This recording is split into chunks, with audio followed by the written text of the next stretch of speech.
दोस्तों, नमस्ते, प्रणाम। मैं आप लोगों की खुशबू यादव आधी गीत के चैनल पर सभी का स्वागत है। मैं आप लोगों के बीच में बेटी विवाह गीत सुनाने जा रही हूँ। कैसा लगेगा आप लोग कमेंट में ज़रूर बताइएगा और ढेर सारा प्यार आशीर्वाद दीजिएगा हमारे गाने को और थोड़ा सपोर्ट भी करिए। आप लोग से बहुत बहुत रिक्वेस्ट है, हाथ जोड़ के रिक्वेस्ट करती हूँ, प्लीज़ हमारा सपोर्ट करिए। घरमा से निकली हो बेटी कमन देई, बाबू से करे नियरज। घरमा से निकली हो बेटी कमन देई, बाबू से करे नियरज। सब घरमा से निकली है बेटी कमन देई, बाबा से करे लियरज। घरमा से निकली है बेटी कमन देई, बाबा से करे लियरज। समर बरन बर जिनी खोजा बाबा हो, रे बरन बर खोजा मोरे बाबा हो। समर बरन बर जिनी खोजा बाबा हो, समरे के साथे नाही जाब। पूरबू ही खोजले हो, पश्चिम ही खोजे हो, खोजियाए देश सरुआर। पूरबू ही खोजले हो, पश्चिम ही खोजले हो, खोजियाए देश सरुआर।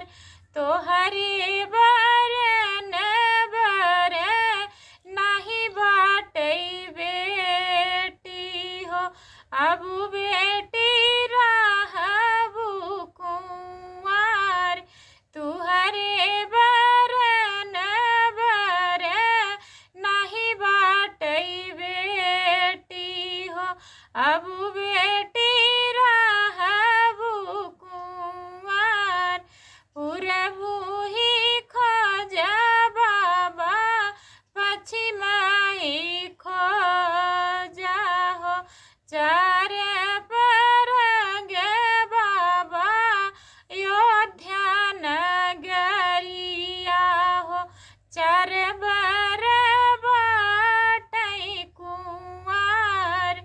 चार परग बाबा अयोध्या नगरिया हो, चार बर बाटई कुंवार। समरे के तिलक चढ़ाया मोरे बाबा हो, गोर के तिलक चढ़ाई।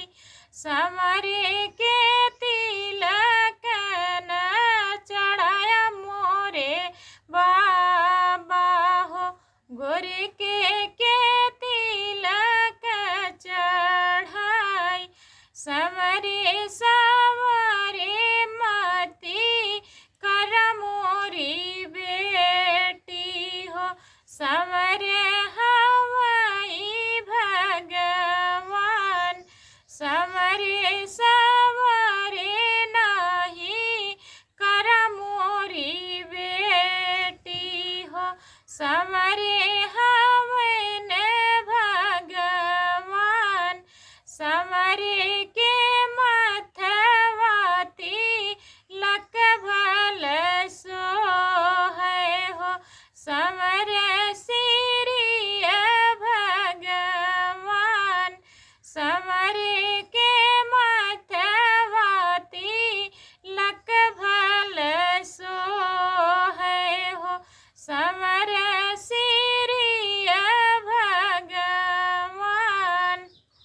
लगा दोस्तों आप लोग कमेंट में ज़रूर बताइएगा और ढेर सारा प्यार आशीर्वाद दीजिएगा।